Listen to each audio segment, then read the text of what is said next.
Salam, xoş gördük, hörmətli müəllimlər. Mən bugün sizə proqrama yeni əlavə olunan mövzulardan biri olan sosial öyrənmə nəzəriyyəsi haqqında danışacağam. Və bu sosial öyrənmə nəzəriyyəsi Banduranın adı ilə bağlıdır. Buna biz Bandura nəzəriyyəsi də deyə bilərik. Bu nəzəriyyədə biz Vygotsky nəzəriyyəsində, Piaget nəzəriyyəsində, operant şərtlənməni də xatırlamış olacağıq. Lakin bu nəzəriyyə digər üç nəzəriyyədən tamamilə fərqlənir.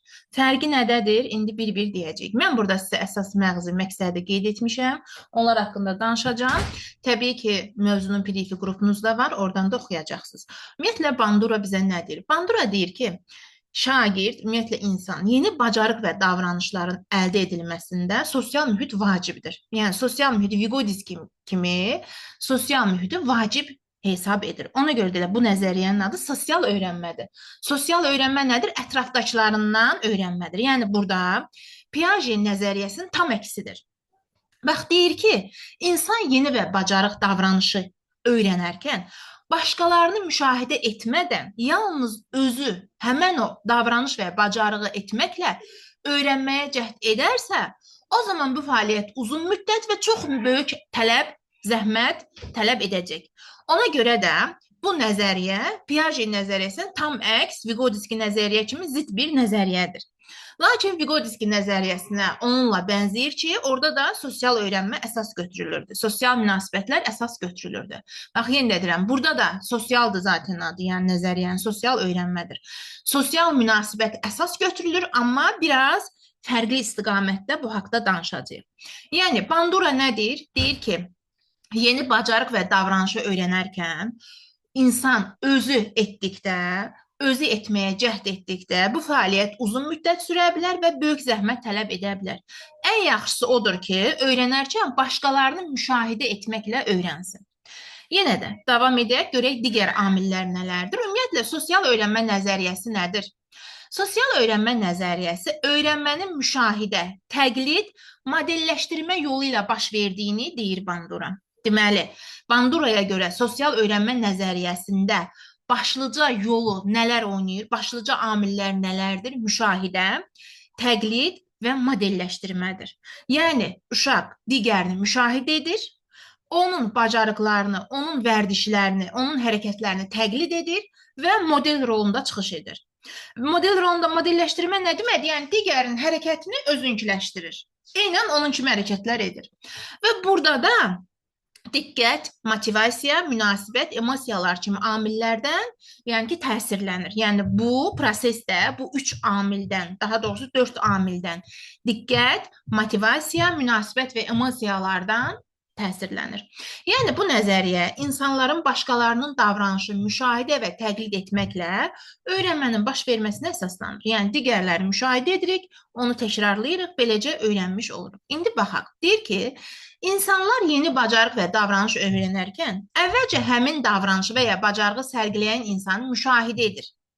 Sonra onun etdiklərini təqlid edərək öyrənir. Bu bayaq dediyim kimi, yəni müşahidə edir, sonra nə edir? Təqlid edir. Misal üçün, ata evdə siqaret çəkir. Siqaret çəkən atanı müşahidə edən oğul onun hərəkətlərini, nə etdiyini müşahidə edir və sonunda onu təkrarlamağa çalışır.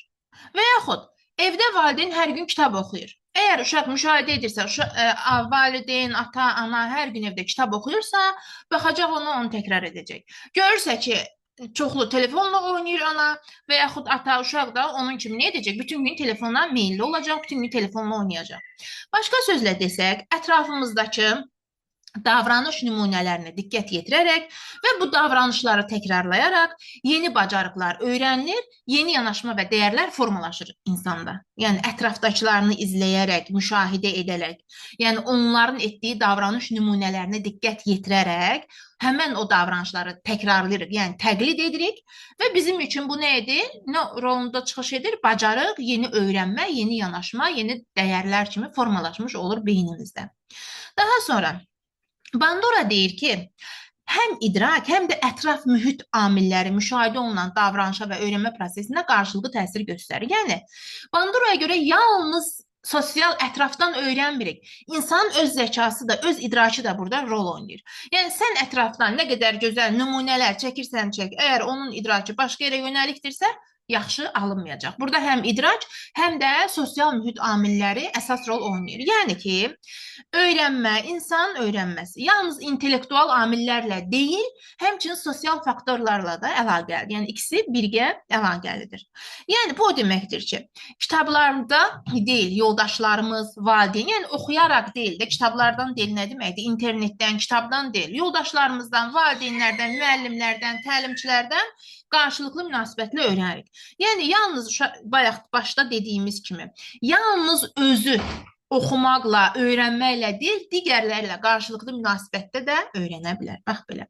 Daha sonra Banduraya görə uşaqlar başqalarından necə öyrəndiyini anlamaq üçün o bir eksperiment aparır, bir araşdırma aparır. Bu Bobo-Dol eksperimentidir. Dol kukla deməkdir. Bobo-Dol eksperimenti aparır. Bu eksperimenti necə aparır? Uşaqları iki qrupa bölür və iki otağa ayırır. O otaqda da bir dənə kukla olur. Bobo-Dol adlı bir dol elə kukladır da, yəni kukla olur və bir nəfər ona qarşı aqressiv fiziki, yəni verbal bullying edir. Yəni onu həm vurur, həm aqressiv olur ona qarşı. Uşaqlar onu müşahidə edir. Həmin o şəxs çıxandan sonra uşaqlar da eynən o necə hərəkət etmişdi Bobo-Dola qarşı. Bax, uşaqlar da eynən o hərəkəti sərgiləyir. Digər bir qrup uşaqlar isə oradakı şəxs, yəni Bobo-Dola toxunmur. Sadəcə gedir öz digər bir oyuncaqlarla, digər bir, yəni ki, bir şeylə başını qarışdırır. Və uşaqlar da bunu müşahidə edir. Həmən uşaqlar da o Bobo-Dola toxunmur və yəni ki, humanistcəsinə gedirlər, öz aralarında oynayırlar. Aqressiya falan burada müşahidə olunmur. Yəni, Albert Bandura araşdırma aparıb və müəyyən edib ki, uşaqlar bir-birlərinin hərəkətlərini müşahidə edib, kopyalaraq təqlid edirlər. Bu proses müşahidə əsaslı öyrənmə adlanır. Yəni, sosial öyrənmə nəzəriyyəsində başlıca amillərdən biri nədir? Müşahidə əsaslı öyrənmədir. Yəni, müşahidə əsaslı öyrənmədə möhkəmlənmənin rolunu vurğulaması, davranışın formalaşmasına müsbət rəyin vacibliyini də önə çəkir. Yəni, müşahidə əsaslı öyrənmədə rəy də vacibdir. Yəni, bax, tutaq ki, bir nəfər aqressivdir, əsəbidir. Digər insan onun aqressivliyini, əsəbiliyini müşahidə edib, onu təkrarlayırsa, biz ona rəy verməliyik ki, bu düzgün deyil. Amma yaxşı bir şeyi, xoşa gələn bir şeyi müşahidə edib, onu təqlid edib, təkrarlayırsa, biz ona rəy verə bilər ki, bax, bu yaxşı şeydir. Yəni, bunu nə etsin, təkrarlasın, bu cür olsun. Yəni, müsbət rəy gücləndirici kimi istifadə edib, şagirdin hədəflədiyi davranışı davam etməsini təmin edə bilərik. Yaxşımı? Yəni, burada biz nədir? Bax, burada müsbət rəy, gücləndirmə, bunlara fikir verin, cəzalandırma, bunlar hardadır? Piaget nə idi? Behaviorizm nəzəriyyəsindədir. Amma burada nədən söhbət gedəcək? İndi onu da sizə deyəcəm. Bax, behaviorizm nəzəriyyəsinə bənzəyir. Ən çox müəllimlər bu Bandura nəzəriyyəsini behaviorizm nəzəriyyəsi ilə qarışdırırlar. Axırda deyəcəm ki, nə ilə fərqlənir, nədə qarışdırmaq olmaz. Ümumiyyətlə, Bandura müşahidə əsaslı öyrənmənin 3 modelini müəyyənləşdirir. Yəni, biz sosial öyrənmə nəzəriyyəsində müşahidə əsaslı öyrənmə də deyə bilərik. Bunda 3 modelini müəyyənləşdirir. Canlı model. Yəni, insan digər insanları, müəllimini, nə bilim, yoldaşını, sinif yoldaşını və yaxud da ki, hər an təlimçisini, tərbiyəçisini nə edir? Müşahidə edərək öyrənir. Atasını, anasını müşahidə edir, onun hərəkətlərindən öyrənir. Simvolik model. Filmlər, televiziya, YouTube-dan baxırlar, yəni nələrsə özlərinə ideal hesab edirlər, özünü ona bənzədirlər, onun kimi hərəkətlər edirlər. Sözlü təlimat modeli. Davranışla bağlı təlimat vasitəsilə öyrənirlər. Yəni, davranışla bağlı hər hansı bir təlimatlar verilir, o təlimat əsasında öyrənirlər. Yəni, Banduraya görə öyrənmənin 3 əsası modeli var. Canlı model, simvolik model və sözlü təlimatdan söhbət gedir. Daha sonra, Banduraya görə cəmiyyətdə insan davranışının müşahidəsi və modelləşməsinin 4 əsas şərti var. Bayaq nə dedik? Dedik modelləşmə, başqalarının davranışlarını kopyalayaraq öyrənmədir, kopyavat edir. Yəni, o necə edirsə, bu da o cür nə edir? Təkrar etmiş olur. 4 əsas şərti var. Diqqət, saxlama, reproduksiya, motivasiya. Diqqət nədir? Yəni ki, burada hər hansı bir hərəkəti diqqətlə izləyir. Diqqətlə izlədikdən sonra onu öz yaddaşında saxlayır. Yaddaşında saxladıqdan sonra reproduksiya tətbiqdir, tətbiq edir. Və burada motivasiya əsas rol oynayır. Motivasiya nədir müəllimlər? Bax, gəldik bayaq dediyim məsələyə. Behaviorizmlə qarışdırmırıq bunu. Bax, behaviorizmdə deyirdik ki, uşaq hər hansı bir xoşa gəlməyən hərəkət edəndə biz onu cəzalandırırıq, o hərəkəti aradan qaldırırıq. Xoşa gələn, arzu olunan hərəkət edəndə nə edirik onu? Onu gücləndiririk, motivasiya veririk ona, onu yəni ki, daimiləşdiririk. Bax, burada situasiyalarda qarışdırmırıq ki, Banduraya görə müəllim şagirdin xoşa gəlməz hərəkətini cəzalandıraraq aradan qaldırdı və yaxud da ki, onu nə bilim gücləndirərək möhkəmləndirdi. Xeyr. Bax, real həyatı nümunə gətirəcəm. İmtahana gedəcəksiniz. MİQ sertifikasiya fərqi yoxdur. Bax, iş yoldaşlarınızdan görürsünüz ki, sertifikasiyada gedib hansısa müəllim kəsilib. Və onu 2 dəfə imtahan verib kəsilib və onu nazirlik işdən çıxarıb. Nə etdik? Görürük, yəni gördük, müşahidə etdik ki, mənim yoldaşım, iş yoldaşım getdi, imtahan verdi, imtahandan keçə bilmədi, nazirlik onu işdən çıxartdı. Bax, məni yox ha, mənim iş yoldaşımı nazirlik işdən çıxarıb, ona cəza veriblər. Nə üçün? Düzgün, yəni ki, etmədiyi üçün, davranışı, hərəkəti və yaxud da ki, məsuliyyəti yaxşı olmadığı üçün çıxartıb işdən. Mən onunla özümə nümunə götürürəm ki, mən gedib elə oxumalıyam ki, məni işdən çıxarmasınlar, kəsilməyim, işdən çıxarmasınlar. Digər bir nümunə. Burada yəni cəzalandırdılar onu, mən onu cəzadan özüm üçün nümunə çıxartdım. Digər bir nümunə. 50 plus toplayıb hər ay 35% artımla maaş alır. Mən baxıram ona, görürəm ki, yəni əladır, müsbətli davranışı və nəticədə də ona nə ediblər? Stimul veriblər, əlavə maaş verirlər. Mənə verməyiblər, mənim yoldaşıma veriblər. Mən onu izləyirəm, müşahidə edirəm və çalışıram ki, onun kimi olum. Mən də gedim, yüksək bal toplayım və nə olsun? Mənim də maaşım artsın.